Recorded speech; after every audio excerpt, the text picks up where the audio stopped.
Hey guys, so meron na tayong POCO M8 series as you saw in the thumbnail. So I have here the POCO M8 and the POCO M8 Pro. Panigurado, marami sa inyo ang nag-expect actually ng POCO X series, but that is not the case. We got the M series instead in early January. Yung M series ng POCO usually nasa budget level ito. So it's a little bit lower than the X series but still higher than their C series. So usually closer to 10,000 pesos ito.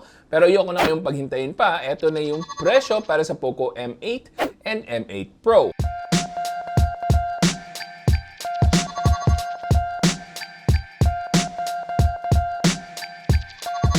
Bago natin ituloy yung usapan about the POCO M8 Pro and M8, well, let's check out yung quick unboxing para sa dalawang phones na to.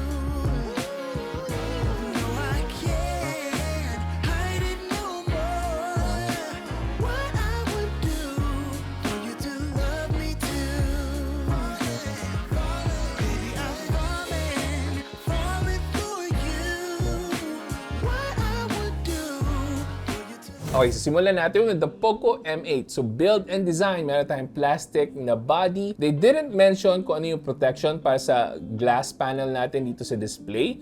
But they said that this was able to pass yung SGS certification. So that should still be a good indicator na matibay pa rin yung display nito at very durable. Dito naman sa POCO M8 Pro, almost the same lang din yung build nito. Pero the difference is when it comes to the protection dito sa front panel natin. Because we have a flagship level protection, Corning Gorilla Glass Victus 2. Now, another difference between the M8 and the M8 Pro, yung M8 merong expandable storage. So, meron tayong micro SD card slot para sa M8.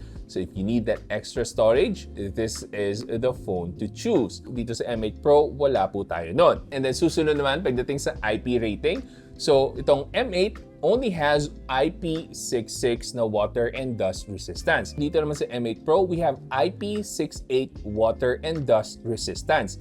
Flagship level protection para sa isang budget level device. Diretso naman tayo sa usapang display for both phones. So pareho sila ng AMOLED but we do get a higher resolution dito sa POCO M8 Pro na merong 1.5K display with a bigger display as well. That's 6.83 inches. Dito naman sa M8, we have a full HD panel plus a 6.77-inch na screen size. At kung mapapansin nyo, mas aggressive yung pagiging curved edge design dito sa POCO M8. Isa sa dahilan na pagkakaroon ng mas malaking frame nitong POCO M8 Pro is the bigger battery capacity, which we'll talk about maya-maya. Pero balik tayo sa display, parehong naka-widevine level 1 and parehong full HD ang makukuha nyo sa Netflix on either of these devices. And kung gagamitin nyo outdoors, parehong 3,200 nits ang peak brightness nila. So very legible pa rin yung mga text, supposedly, when using these devices outdoors. Now, usapang performance naman, para sa POCO M8, we have the Snapdragon 6 Gen 3. Just to give you an idea, pagdating sa Antutu benchmark, makakakuha kayo ng around 800,000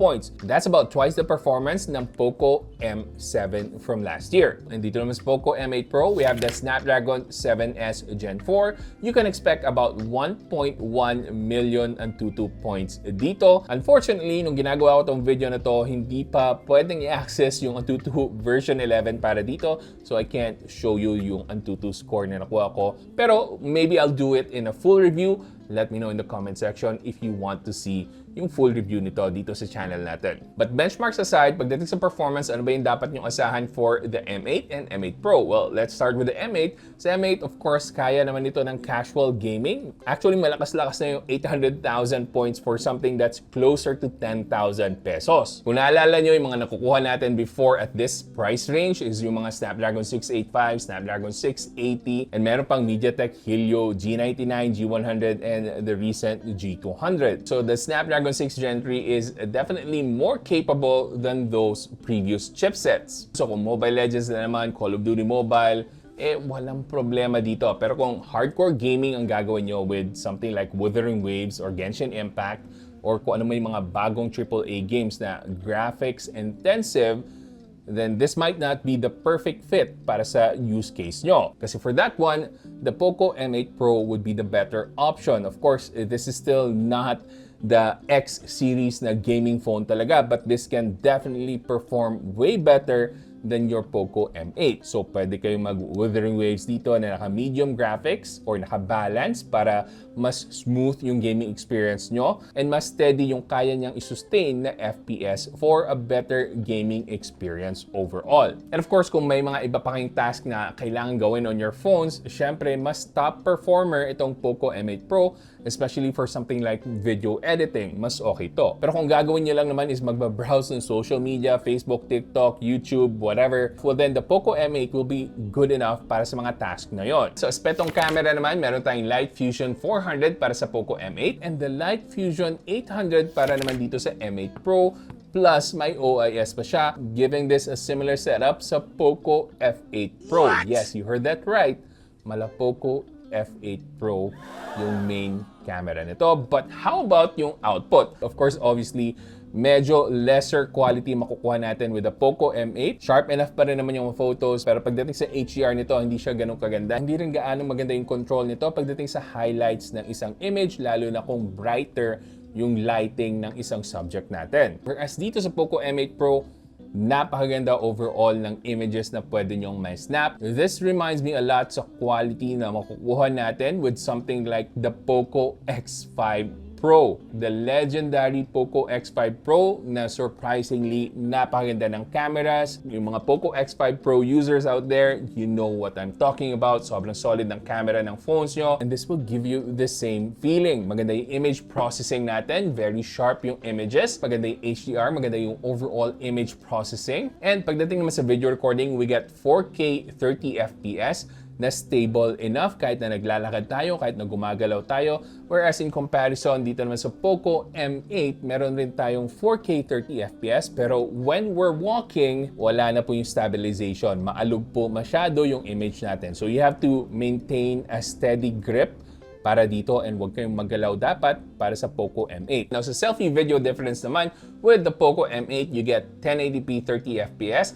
And sa POCO M8 Pro, you get 1080p 60 FPS. Alright, so mabilisan lang battery and charging. We have 5,220 mAh para dito sa POCO M8 and meron itong 45 watts na fast charging.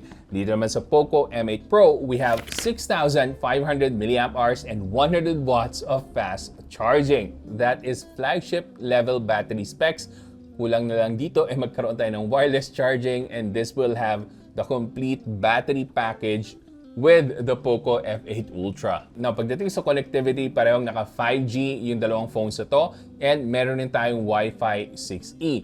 And moving on sa software side of things naman, parehong naka HyperOS 2.0. Hopefully, ma-upgrade to really soon sa HyperOS 3.0 and Android 16. Now, if I get the details kung ilang years yung software support dito, flash ko yan dito sa screen. Now, with those things out of the way, para kanino yung mga phones ito? So, if you are looking for something that's more casual and gusto mo lang na budget entertainment device, nagbabrowse ka lang sa social media, and you just really need something that has a modest na camera, then the POCO M8 is the better option para sa inyo. Mas mura siya, mas makakatipid ka talaga, and kung hindi mo naman talaga kailangan yung extra bells and whistles, then that's good enough for the casual user in you. Pero kung ikaw naman yung tipo na gusto mo more out of your phone, gusto mo talaga ng mas powerful pa ng konti na device, pero it won't break the bank, and meron pang magandang capability pagdating sa photos, then the POCO M8 Pro is the better option para sa inyo. And yung links po ng dalawang devices na to, lilitaw po yan dito. So, yan po yung YouTube shopping. What do you guys think about the POCO M8 series? Let me know in the comment section. And also, ipaalam nyo na rin dyan sa comment section kung gusto nyo bang makita na gawan natin ng deep dive yung either one of these phones. And also guys, panoorin nyo yung video ko with Hardware Voyage about the POCO M8 series. andun yung mechanics kung paano kayo pwedeng manalo nitong POCO M8. Anyway, hopefully nakatulong tong video na to sa pagde-decide nyo on whether to get the POCO M8 or M8 Pro. And kung nakatulong man, ano na ba yung mag-like, comment, and subscribe na kayo dito sa channel natin. And kung gusto mo pang manood ng mga videos ko, may mga ililink po ako dyan. Panigurado magugustuhan yung mga yan. Hanggang sa susunod, ako nga pala ulit si Janus ng Pinoy Techdad. Kita-kita ulit tayo.